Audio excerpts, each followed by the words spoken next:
Hi guys, welcome back to another Matchbox Garage video. I'm Rob, and today I shall be attempting to... there's no shininess happening today. I'm going to take this from shabby to shabbier, I guess. This is a post-apocalyptic, global apocalyptic build-off between myself, Rob from Matchbox Garage, Danny from Danny's Die-Cast Disasters, and Keith from the Outlaw Speed Shop. And I would say that currently we are the only kind of builders to do these post-apocalyptic and Mad Max style cars. So kind of come up with the idea, and all three of us from 3 continents are getting together today. So I hope you enjoy it, but we'll start by drilling down the centre of the rivet and removing the flange and tapping that hole. I must admit, it's just one hole on this car, and there wasn't much actually there wasn't much flange going on. Very little flange on this, just needed a small kind of couple of turns, and that flange was gone. So it's quite a bit crusty on the bottom of here, and as you can see, it's a bit busted, this car. You can see the roof has been stamped on, and really it kind of made for a prime candidate for the post-apocalyptic theme. I could have probably tried to fix it for a restoration, but the idea was that, how this all come about. Keith mentioned in a video probably about a month ago now. If you ever wanted to do a build off, and I was thinking about the same thing. And Keith mentioned, what kind of theme would you consider? And I said, well, you enjoy doing the post-apocalyptic, and you enjoy doing muscle cars. Why not do a post-apocalyptic muscle car build off? But anyway, I'll get back to that. Underneath it reads Mercury Cougar 1970. I kind of talk to Danny from Danny's Die-Cast Disasters every day, actually. I consider him a friend, and I was just chatting to him and saying, I'm doing this build off with Keith, and Danny, he just said, I want to join on that. That sounds like good fun.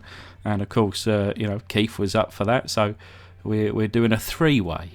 Anyway, but I was just showing the screw there. A few people have been asking where I've been getting these screws from, and would you believe these are on eBay as laptop screws, and for whatever reason they are the same screws, but if you type in laptop screws, they're much cheaper than if you're trying to buy Matchbox or die-cast restoration screws. Change the name of it, and demand a premium. But there you are. But anyway, getting back to the casting, I shall try and concentrate. We've got a nice base. It's crusty, and therefore it's perfect for today. Same again with this interior. It's covered in dust and dirt, and 50 years worth of grime. Perfect. That is what I'm looking for. I like to use these old cars, and I like to kind of keep the original paint and just add on top of it. The glass was really good, but I shan't be using that today, so I'll put that in my little parts drawer there.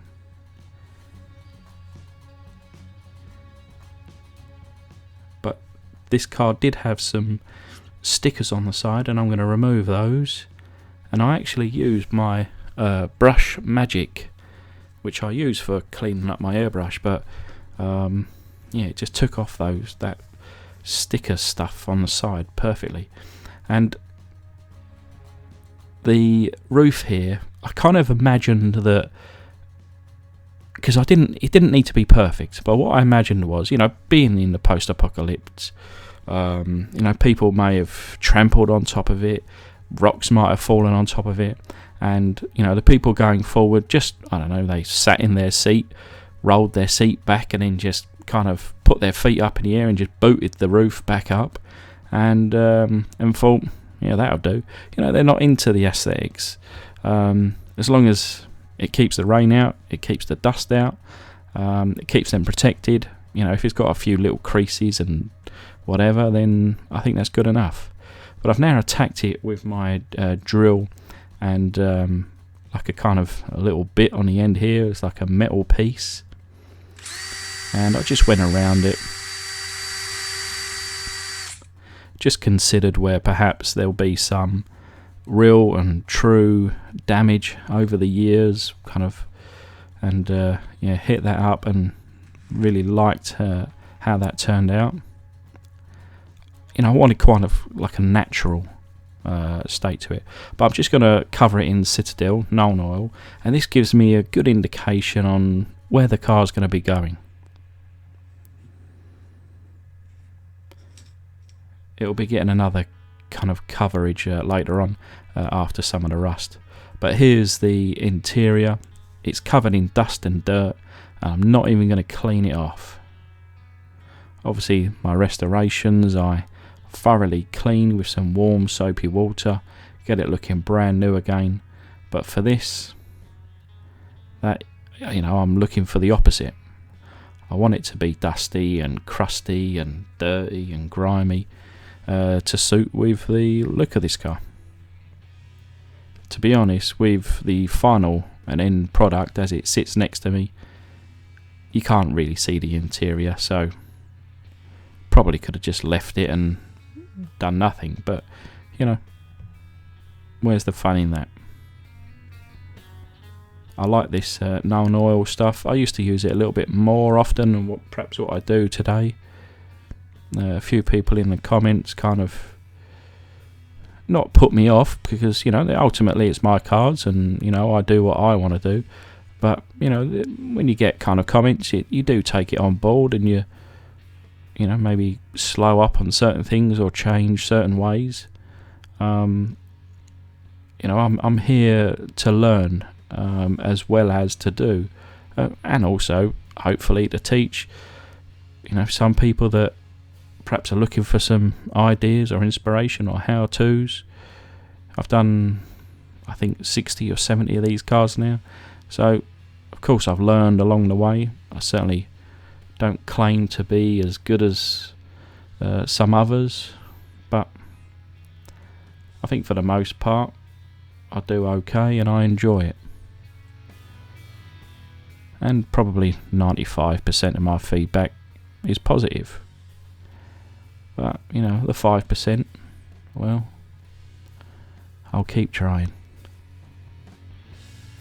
So there's the underside there, covered in the Nuln Oil. And that looks pretty good to me. There was actually a bit of a rusty patch on the where see where the rear axle was, and also on one of the wheels there was a rusty patch. And again, if I was doing a restoration, I would have cleaned all that off, but yeah, it's suited, and I thought, lovely, that saves me a job. But anyway, going back to one of my I think it was my very first Matchbox Mad Max Monday, and I've done I can't remember what car it was, but I took the base from a Corgi. It was a Corgi Whiz Wheels Beetle, and this was the kind of engine, and it actually fit perfectly. I had to cut up a bit, but I think it suits so well in this casting. But yeah, that engine is actually from a Corgi Beetle. I'm just going to add a little bit of chrome detail, not to the whole engine, but to this top intake section, and later on I'll add some kind of rusting and some more Nuln Oil just to dirty it up again, but just to break it up a little bit. I thought having the chrome intake would look quite cool.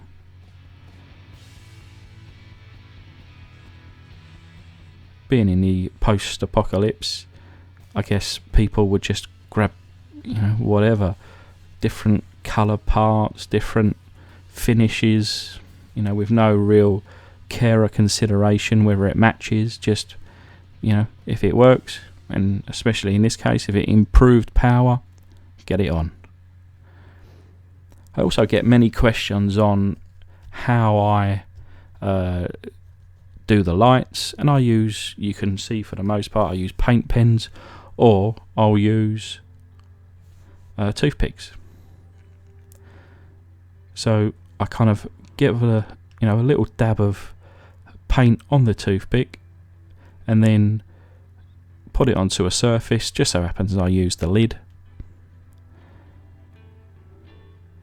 and then very carefully, slowly,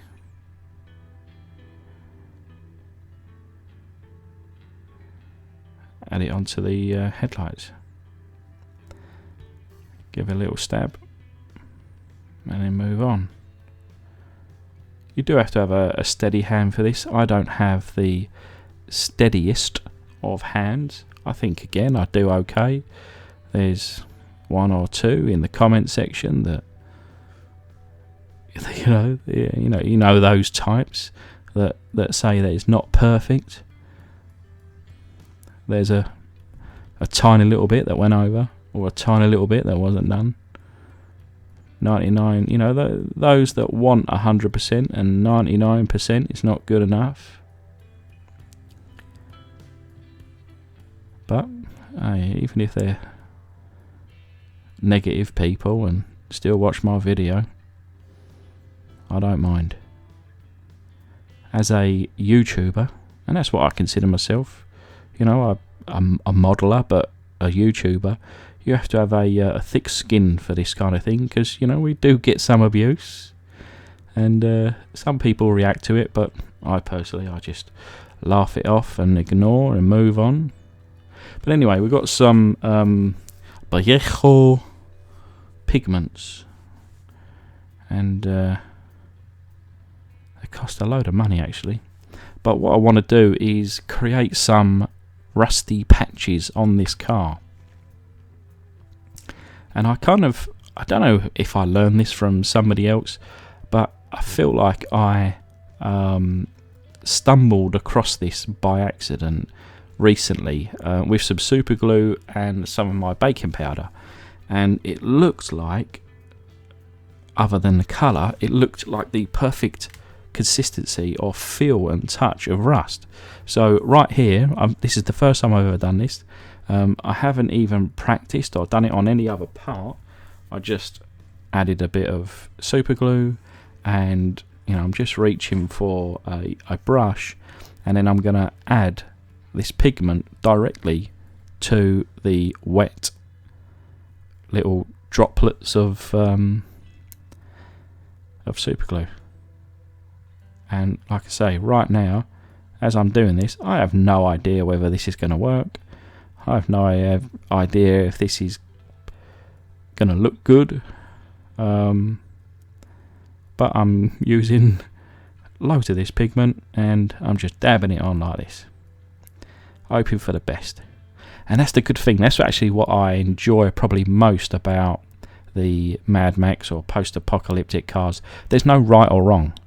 You know, if I screw it up, I could just scrape it off, not even worry about it, and then, well, maybe scraping it off will look better. You know, and as you can see here, as I'm kind of like brushing away all the loose pigment or loose powder, it's leaving behind where I place the super glue.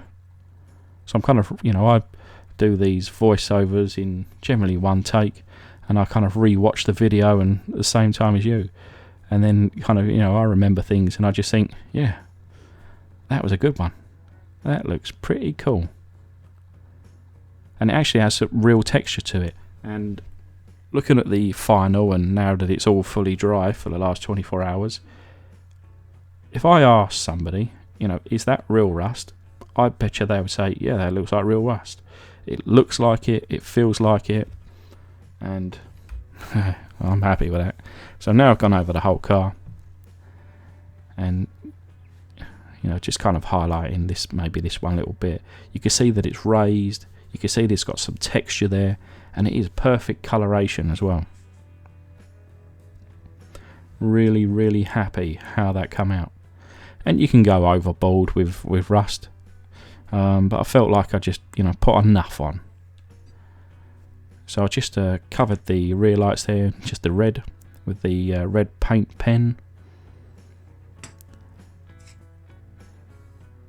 And I use mosquito netting for the windows, but I thought, you know, it's maybe a bit too much if I do it all the way around.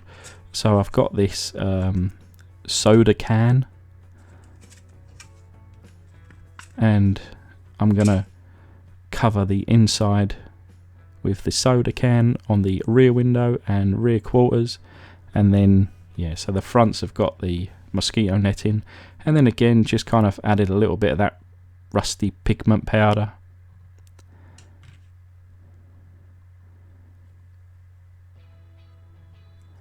And then you'll just see this car, although it looks like it has a oh, there's the underneath on what it looks like. So you just cut it to rough shape, glue it in, job done. So anyway, so it looks like it has a tow hook, but I don't believe it ever had. I think it was kind of cut off to maybe there was some other, you know, within this shape that had the tow hook, but then they decided against it. I don't know, but I don't believe it ever had it. And I painted for it blacks just so that you couldn't see it in between the you know, the bumper there and the rear lights. So this is pretty much, we're kind of 90% there now. But as I put it together, I thought it is missing something. And for the most part now, I'm just going to add a few little bits extra for the final reveal. Not to mention this gun on the side, which I received a little while ago. I think Rob 2000 sent it to me. Comment below, mate, if you did. I'm sure you did. And some other bits like a barrel and a skull on the front and some chains. And then one more layer of Nuln oil to finish it all up.